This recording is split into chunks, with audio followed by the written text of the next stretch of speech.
لا دووەم ڕۆژی جەژنی قوربانی پیرۆزدا نووسینگەی هەولێری دەستگای خێرخوازی بەخشین قوربانیەکانی ئەنجامدا. نووسینگەی هەولێری دەستگای خێرخوازی بەخشین 78 سەر ئاژەڵی کردە قوربانی، 42 ئاژەڵی بچووک و 36 ڕەشەوڵاغی گەورە کە لەسەر داوای خێرخوازان 18 ڕەشەوڵاغیان بۆ خەڵکی ئاوارە و لێقوماوی کەرتی غەزا ناردووە. دیارە ئێمە پرۆژەکەمان کردووە بە دوو بەش، بەشێکیان لە نێو هەرێمی کوردستانەوە بەڕێوە دەچێت و قوربانەکان ئەنجام دەدرێت و پاشانیش و دابش دەکرێت بەسەر خەڵکی هەژار و نەدار و هەروە بێباوکان. و دیارە بەشێکی تری پرۆژەکەمان لە هەردوو وڵاتی هیندستان و لە وڵاتی مسر ئەو دوو پرۆژەیە بەڕێوە دەچێت و لەوێشەوە بەرەو کەرتی غەزا گۆشتەکە دەگوازرێتەوە بە بەڕادی سەرکەرەوە و لەوێندەش دابش دەکرێت بەسەر خەڵکە ئاوارەبوونەکەی نێو غەزا. دیارە ئەو ئامارێکی ئێستا لە بەردەستمدایە تەنها باز لە ئۆفیسی هەولێر دەکەم.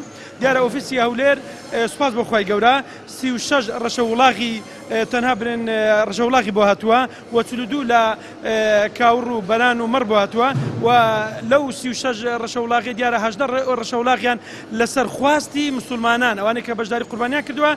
دیارە ئێمە بەرەو کەرتی غەزامان بەڕێ کردووە و 18 ڕەشەوڵاغیش وە لە ئێستادەوە خەریکی کوشتنەوەیەوە بەشێکی وە کوژراوەتەوە و کەلوپەل دەکرێت و پاشانەکەش دابش دەکرێتن.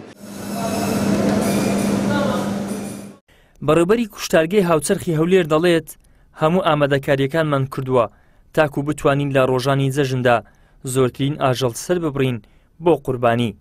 دەشڵێت پزیشکی تایبەت بە پشکنینی گۆشتەکانیش بە بەردەوام چاودێری پرۆسەکە دەکات. و بۆ ئەم ڕۆژ بە هەمان شێوە دەستکراوە بەکارکردن خۆی ڕێژەی سەربڕین ئەگەر بەراورد بکرێت بە پار ساڵ و پێرار ساڵ ڕێژەکە کەمترە، بەڵام جێگەی خۆشحاڵیە کۆمەڵێک لە ڕێکخرا و دەستگا خێرخوازیەکان و هاوڵاتیانیش ڕوومان تێدەکەن. بۆیە ئەو ڕێژەی کە دێت بەڕاستی جێی چاوەڕوانی ئێمەنەوە، بەڵام ڕێژەکەش بەو شێوەیە نییە کە زۆر خراپ بێتن ئەو لەخوای گەورە بەزیاد بێت. دیسان لە کارکردن وەکو باسم کرد دووەم ڕۆژی کارکردنە تا ئێستا بەردەوامین و لە کوشتارگەش یاسا و ڕێنماییمان هەیە بۆ هەموو لایەک کەوا پاپەند بین بە ڕێنمایەکانی جەژنی قوربانی پیرۆز بۆ ئەوانێ لە خزمەت هاوڵاتیان دەبین کە دێنە کوشتارگە ئاژەڵەکانیان دێنن. ڕێنمایەکان ئەوەیە کە دەبێت هەموو لایەک لەبەرکردنی کەفە و کەمامە زۆر گرینگە و ئاژەڵ بێتە کوشتارگە بۆ ئەوەی پشکنینی بۆ بکرێتن. دوای بە ئەنجام گەیاندنی سونەتی قوربانی دەستگای خێرخوازی بەخشین بە ئۆتۆمبیلی تایبەتی ساردکەرەوە بەشێک لە گۆشتەکەی بەسەر خانەوادەی بێباوکدا دابش کرد و بەشێکی تریشی بەسەر ماڵە هەژار و کەم دەرامەتەکانی هەولێر دابش کرد. ئیدریس محەممەد، کەناڵی ئاسمانی پەیام، هەولێر.